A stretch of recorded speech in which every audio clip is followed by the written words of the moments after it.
வணக்கம் நேர்களே, இன்னைக்கு நாம பார்க்கக்கூடிய சிறப்பு பதிவு செவ்வாயினுடைய பெயர்ச்சி. செவ்வாய் பகவான் வருகின்ற செப்டம்பர் மாதம் 14ஆம் தேதி கன்னி ராசியிலிருந்து துலாம் ராசிக்கு பெயர்ச்சி ஆகிறார். செவ்வாய் காலபுருஷனுக்கு 7ஆம் இடத்துல பெயர்ச்சியாகி வரார். களத்திரஸ்தானத்திற்கு பெயர்ச்சியாகி வருகிறார். இதிலிருந்து இந்த செவ்வாயினுடைய பெயர்ச்சியிலிருந்து ஒவ்வொரு ராசி என்பர்களுக்கும் ஏற்படக்கூடிய மாற்றங்கள், நிறைய பேருக்கு இந்த செவ்வாயினால நிறைய அந்த திருமண அமைப்புகள்ல தடைகளும் ஏற்படும். அந்த தடைகளை நீக்கக்கூடிய ஒரு காரக கிரகமாகவும் இந்த செவ்வாய் தன்னுடைய நிலையை மாற்றி அமைத்து செயல்படுவார். அப்படி இருக்கக்கூடிய இந்த 7ஆம் இடமான அந்த களத்திர காரகத்திலேயே இந்த செவ்வாய் பெயர்ச்சியாகி வர்றதுனால எல்லா ராசி என்பர்களுக்குமே ஒரு நல்ல ஒரு மாற்றங்களை கொடுக்கக்கூடிய ஒரு நேரமாக தான் இந்த 45 நாட்கள் இருக்க போகுது. 14ஆம் தேதி செப்டம்பர் மாதம் பெயர்ச்சியாகக்கூடிய அந்த செவ்வாய் பகவான் 27ஆம் தேதி அக்டோபர் வரைக்கும் அந்த துலாம் ராசியிலேயே இருப்பார். இந்த 45 நாட்களுக்கு ஒவ்வொரு ராசி என்பர்களுக்கும், ஏன்னா காலபுருஷனுக்கு 7ஆம் இடத்துல செவ்வாய் பயிற்சியாகி வர்றதுனால அதிகப்படியாக எல்லா ராசி என்பர்களுமே நல்ல உழைக்கக்கூடிய ஒரு திறன் படைத்தவர்களாக மாறக்கூடிய ஒரு நேரம். அடுத்து பார்த்தீங்கன்னா ஒரு வேகமாக சில உங்களுடைய வேலைகளை முடிவு எடுத்து அதை சாதிக்கக்கூடிய ஒரு அமைப்பாகவும் இந்த 45 நாட்கள் இருக்க போது. இப்போ ஒவ்வொரு ராசி என்பர்களுக்கும் உண்டான பலன்களை நம்ம விரிவாக பார்க்கலாம்.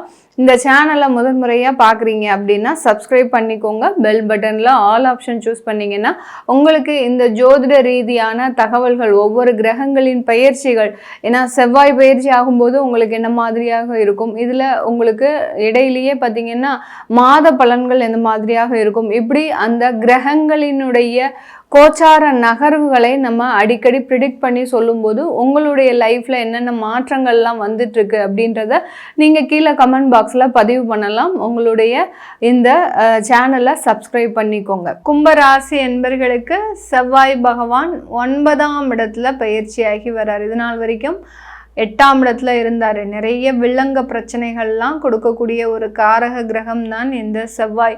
அந்த மாதிரியான பிரச்சனைகள்லிருந்து விடுதலை அடையக்கூடிய ஒரு நேரம். திடீர்னு இருந்தாப்புல கோர்ட்டு கேஸு வம்பு வழக்கு இது எல்லாத்தையுமே இந்த செவ்வாய் கடந்த காலத்தில் கொடுத்துருப்பார். கிட்டத்தட்ட ஒரு பிப்ரவரி மாதத்துல இருந்தே இந்த கும்பராசி என்பர்களுக்கு திடீர்னு இருந்தாப்புல சில தேவையில்லாத சட்ட வழக்குகளை சந்திக்கக்கூடிய ஒரு நேரமாக இருந்திருக்கும். இல்லை தேவையில்லாத வியாதிகள், கடன்கள்னால அவமானப்படுறது. யார்கிட்ட அவமானப்படுறீங்க? சொந்த உடன் பிறந்த சகோதர சகோதரிகள்கிட்டயே அவமானப்படுறது. இதெல்லாம் எந்த ஊர் நியாயம் அப்படின்னு கேட்கக்கூடிய அளவிற்கு இந்த ராசி என்பர்களுக்கு தேவையில்லாத நெருக்கடிகள், உங்க கூட இருந்த நபர்களே உங்களை புரிஞ்சுக்க முடியாத ஒரு சூழ்நிலையில இந்த கும்பராசி என்பர்கள் மாட்டிக்கிட்டாங்க. அந்த அளவுக்கு இந்த கும்பராசி என்பர்களுக்கு ராசியின் மீதே ராகு பயணிக்கிறது ஒரு பக்கம் ஒரு பிரச்சனையை கொடுத்தா கூட, இந்த செவ்வாயாகப்பட்டவர் 3ஆம் இடத்திற்கு சொந்தக்காரர். அடுத்து பார்த்தீங்கன்னா உங்களுடைய இந்த கும்பராசி என்பர்களுக்கு இந்த செவ்வாயாகப்பட்டவர் 8ஆம் இடத்துல இருந்து தேவையில்லாத பிரச்சனையை கொடுத்துட்டு தான் இருந்தார். இந்த மாதிரியான அமைப்பை கொடுக்கக்கூடிய இந்த செவ்வாய் இப்போ உங்களுடைய 9ஆம் இடத்திற்கு பெயர்ச்சியாகி வந்துறார். 9ஆம் இடம்ன்றது பாக்கியஸ்தானம். ஒரு சின்ன ரிலீவ் அப்படின்றது கண்டிப்பாக இருக்கும். கோர்ட்டு கேஸ் வழக்குகள் இருந்தெல்லாம் நீங்கள் விடுதலையாகி வரக்கூடிய ஒரு நேரம். நீங்கள் செய்யாத தப்புக்கு அலுவலகத்தில் பனிஷ்மெண்ட் அனுபவிச்சுட்டு இருந்திருப்பீங்க. அதிலிருந்துலாம் நீங்கள் தப்பே செய்யலை அப்படின்னு உங்களை நீங்களே நிரூபிக்கக்கூடிய ஒரு தருணம்.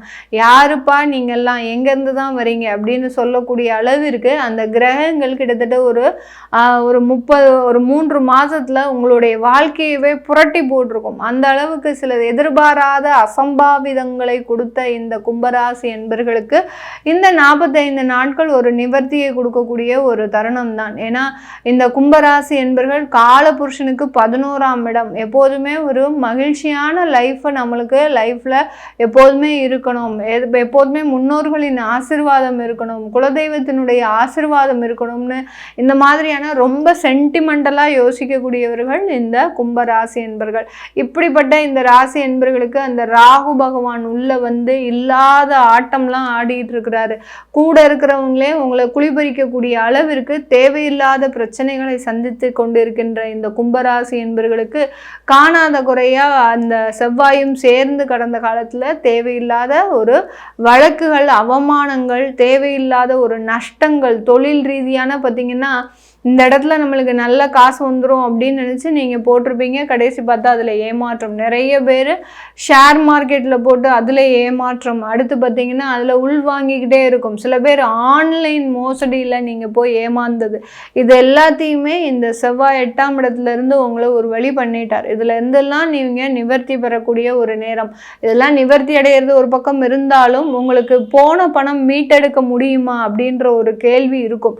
நிறைய பேருக்கு பார்த்தீங்கன்னா நாங்களே கஷ்டப்பட்டு சம்பாதிச்சு குருவி சேர்க்கிற மாதிரி சேர்த்து வைத்த அந்த வருமானமாகப்பட்டது எங்கே போச்சுனே தெரில, அந்த அளவுக்கு ஒரு இழப்புகள் ஏற்பட்டுடுச்சு அப்படின்னு சொல்லக்கூடியவர்களுக்கு போன வருமானம் திரும்ப வருமா அப்படின்னு கேட்டிங்கன்னா கண்டிப்பாக வராது. ஏன்னா ராகு உங்களுடைய சந்திரன் மீதே பயணிக்கிறதுனால ஏமாற்றம்ன்றது அதிகமாக தான் இருக்குமே ஒழிய இந்த கும்பராசி என்பவர்களுக்கு அவர் என்னைக்கு உங்களை விட்டு விலகி போகிறாரோ அன்னைக்கு தான் அந்த ஏமாற்றத்திலிருந்து நீங்கள் விடுதலை ஆகிறதுக்கு உண்டான ஒரு நேரம்.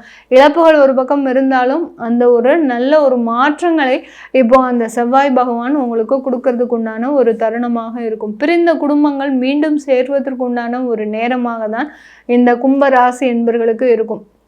ஏன்னா கடந்த காலத்தில் விவாகரத்து வழக்குகளை அதிகப்படியாக சந்தித்த ராசி அப்படின்னு பார்த்தோம்னா இந்த கும்பராசி என்பர்கள் தான். தேவையே இல்லாத பிரச்சனைக்கு விவாகரத்தில் போய் நின்றுருக்கோம். அந்த அளவுக்கு அந்த விவாகரத்துன்றது ஒரு மிகப்பெரிய ஒரு சவாலான ஒரு வாழ்க்கையை கொடுத்துருக்கு இந்த கும்பராசி என்பர்களுக்கு.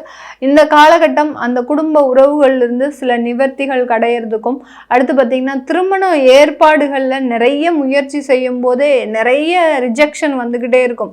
நம்ம முடிவு சொல்லலான்னு போகும்போது அங்கேருந்து ரிஜெக்ட் பண்ணியிருப்பாங்க, இல்லை நம்ம ரிஜெக்ட் பண்ணலான்னு போகும்போது அங்கே அவங்க தேவையில்லாத ஒரு முடிவை சொல்லுவாங்க. இப்படிலாம் அந்த திருமண ஏற்பாட்டில் நிறைய சிக்கல்களை சந்தித்த இந்த கும்பராசி என்பர்களுக்கு இந்த காலகட்டம் அதிலிருந்தெல்லாம் நிவர்த்தி அடையக்கூடிய ஒரு நேரம். திருமண உறவுகள் துரிதமாக அடையக்கூடிய ஒரு நேரம். திருமண பந்தம் அப்படின்றது உங்களுக்கு ஈஸியாக கிடைக்கக்கூடிய ஒரு நேரமாக இருக்கும். காதல் தோல்விகள் அதிகமாக இருக்கும். உங்களுடைய பேச்சே உங்களுக்கு எதிரி. உங்களுடைய ஒரு செயல்களே பார்த்திங்கன்னா அந்த காதலில் மிகப்பெரிய ஒரு பிரேக்கப்பை கொடுத்துருக்கும். அந்த மாதிரியாகலாம் இந்த கும்பராசி என்பர்களுக்கு அந்த காதல் தோல்விகளை கொடுத்த இந்த செவ்வாயாகப்பட்டவர் மீண்டும் அது ஒரு நல்ல ஒரு வாழ்க்கை, நீங்கள் பழைய வாழ்க்கையை மறந்து புதுசாக ஒரு வாழ்க்கையில் உருவாகிறதுக்கு உண்டான ஒரு நேரமாக தான் இந்த கும்பராசி என்பர்களுக்கு இருக்க போகுது. இந்த கும்பராசியில் இருக்கக்கூடிய அவிட்டம் நட்சத்திர அன்பர்கள் தன்னுடைய இளைய சகோதரர்கள்னால, இளைய சகோதர சகோதரிகள்னால தேவையில்லாத அவமானத்தை கடந்த காலத்தில் சந்திச்சிருப்பீங்க. அதுல இருந்தெல்லாம் நிவர்த்தி அடையக்கூடிய ஒரு நேரம். அவர்கள்கிட்ட பணத்தை கொடுத்து பணத்தை ஏமாற்றக்கூடிய ஒரு நேரத்தில் இருந்திருப்பீங்க. அதுல இருந்தெல்லாம் மீண்டு வரக்கூடிய ஒரு நேரமாக தான் இந்த அவிட்டம் நட்சத்திர அன்பர்களுக்கு இருக்க போகுது. சதயம் நட்சத்திர அன்பர்கள் வெளிநாட்டில் புதிதாக தொழில் தொடங்குவதற்குண்டான ஒரு நேரம். கடந்த காலத்தில் மிகப்பெரிய அளவுக்கு அங்கே ஒரு பெரிய அளவுக்கு ஒரு நஷ்டத்தை அனுபவித்த அந்த சதயம் நட்சத்திர அன்பர்கள் வெளிநாட்டில் புதிதாக தொழில் தொடங்கி அதில் ஒரு நல்ல ஒரு ஏற்றத்தை அமைக்கிறதுக்கு உண்டான ஒரு நேரமாக தான் இருக்க போகுது. பூரட்டாதி நட்சத்திர அன்பர்களுக்கு வேலையில் இருக்கக்கூடிய ஆபத்துகள் குறையக்கூடிய ஒரு நேரம். உங்களுக்கு எப்போ வேலை போகுமோ, எப்போ நம்மளை லே ஆஃப் பண்ணுவாங்களோ, எப்போ ஏஜ் வைஸ் நம்மளைய வெளியில் அனுப்புவாங்களோ, இந்த மாதிரியாகலாம் ஒரு எதிர்பார்ப்புகள் இருந்த இந்த பூரட்டாதி நட்சத்திர அன்பர்களுக்கு இந்த காலகட்டம் அதிலிருந்த ஆபத்துகள், அரசாங்க உத்தியோகத்தில் இருந்த தேவையில்லாத ஒரு வழக்குகள், இதிலிருந்தெல்லாம் நிவர்த்தி அடையக்கூடிய ஒரு நேரமாக இருக்கும். அரசாங்க உத்தியோகத்தில் பூரட்டாதி நட்சத்திர அன்பர்கள் இருக்கிறீங்க அப்படின்னா உங்கள் பேரில் ஏதாவது ஒரு வழக்கு போட்டிருப்பாங்க, கம்ப்ளைண்ட் போட்டிருப்பாங்க. நீங்கள் இப்போ தான் விஆர்எஸ் வாங்க போகிறீங்க அப்படின்னு அந்த இடத்துல உங்களுக்கு அந்த விஆர்எஸ்க்கு உண்டான பெனிஃபிட்ஸ் எல்லாம் வராதபடி ஏதாவது ஒரு வழக்கை போட்டு அதுலேருந்துலாம் நீங்கள் மீள முடியாதபடி சில பிரச்சனைகள் இருந்திருக்கும். அதுலேருந்துலாம் நிவர்த்தி அடையக்கூடிய ஒரு நேரமாக தான் இந்த 45 நாட்கள் இந்த செவ்வாயினுடைய பயிற்சி ஒரு நல்ல ஒரு அமைப்பாக தான் இந்த கும்பராசி என்பர்களுக்கு இருக்க போகுது. இது எல்லாமே நம்ம கோச்சார நிலவரப்படி பலன்களை கணித்து சொல்லியிருக்கிறோம். உங்களுடைய தசாபுத்தி அமைப்புகளை பார்க்கணும் விருப்பப்படுறவங்க கீழே இருக்கிற நம்பருக்கு வாட்ஸ்அப்பில் அப்பாயின்மெண்ட் வாங்கிக்கிட்டு நீங்கள் என்கிட்ட கன்சல்ட் பண்ணிக்கலாம். உங்களிடமிருந்து விடைபெறுவது உங்கள் ஆஸ்ட்ரோ பூர்ணா. நன்றி, வணக்கம்.